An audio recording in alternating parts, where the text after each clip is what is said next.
Signs that point the way.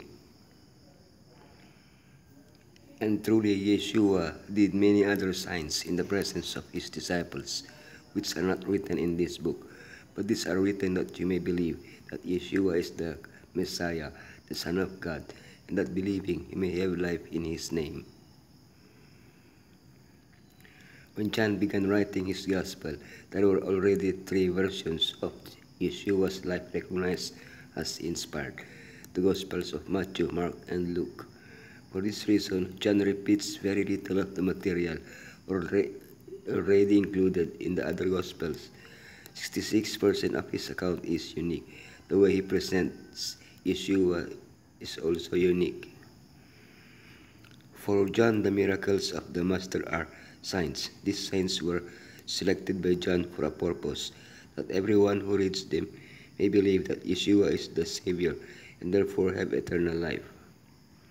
The miracle of the wedding at Cana, the sign that marks the beginning of the path. The miracle of the official son, the sign for those without faith. The miracle of the pool of Bethesda, the signal for the desperate. A sign for those who do not want to understand, the sign supported by witnesses. The miracle of the wedding at Cana, the sign that marks the beginning of the road. What Yeshua did here in Cana of Galilee was the first of the signs through which he revealed his glory, and his disciples believed in him.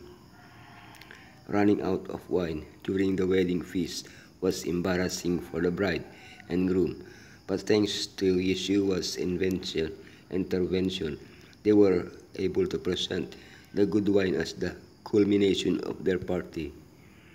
In describing this miracle, John directs our minds from water, a symbol of purification, to the new wine, a symbol of redemption.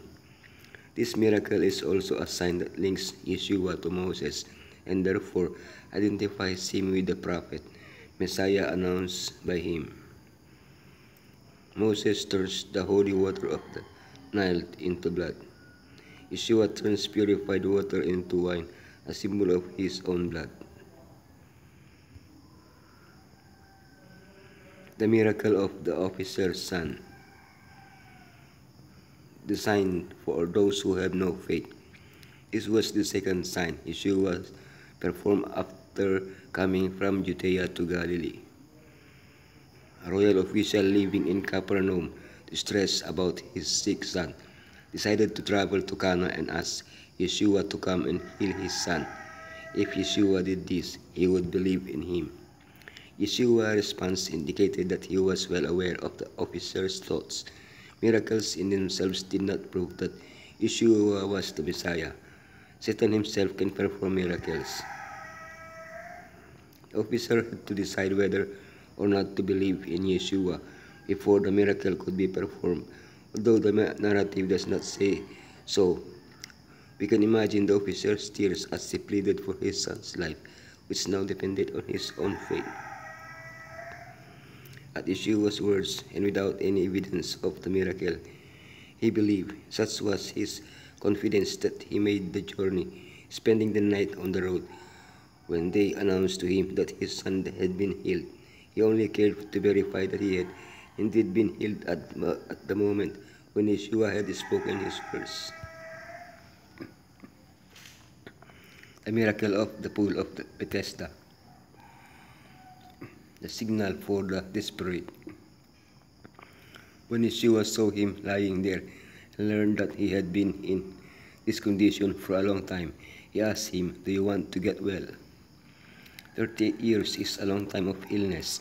Among the multitude of sick people gathered at the pool of Bethesda, Yeshua chose the most desperate one. The sick man recognized in Yeshua's loving question someone who wanted to help him. But Yeshua did not help him perform a superstitious rite. He simply ordered him, "Get up, pick up your mat, and walk." At this command, this sick man responded. He stood up, and his limbs, paralyzed for 38 years, regained strength. He who made his legs had restored his own. Later, Yeshua identified his illness as a consequence of his sins. Illness may or may not be a direct consequence of our sin, but regardless of its origin, God has the power to heal our illnesses. The signal for those who do not want to understand. So because Yeshua was doing these things on the Sabbath, the Jewish leaders began to persecute him. It was logical that once healed, the sick man would return home carrying his belongings, but he was breaking the Sabbath. Faced with this accusation, the man defended himself by saying that his healer had ordered him to do so, and the matter was settled. Thinking that they wanted to praise their healer, when he heard that Yeshua had healed him, he ran to tell those who had asked him. But not everyone reacted the same way to Yeshua's signs. Yeshua knew that he would arouse prejudice when he ordered the paralytic to carry his bed on the Sabbath. His purpose was to make his antagonists think about what was more important, his tradition or the healing of a man. Why did they not want to understand this? The signal supported by witnesses. For this reason, they tried all the more to kill him. Not only was he breaking the Sabbath, but he was even calling God his own Father, making himself equal with God. When accused of being a Sabbath breaker, Yeshua replied, "My Father is always at his work to this very day, and too I am working." This statement was interpreted as an affirmation of his divinity. Yeshua now defends himself in 3 steps. His relationship with the Father. This gives him the power to even judge and raise the dead. Witnesses who corroborate his claims.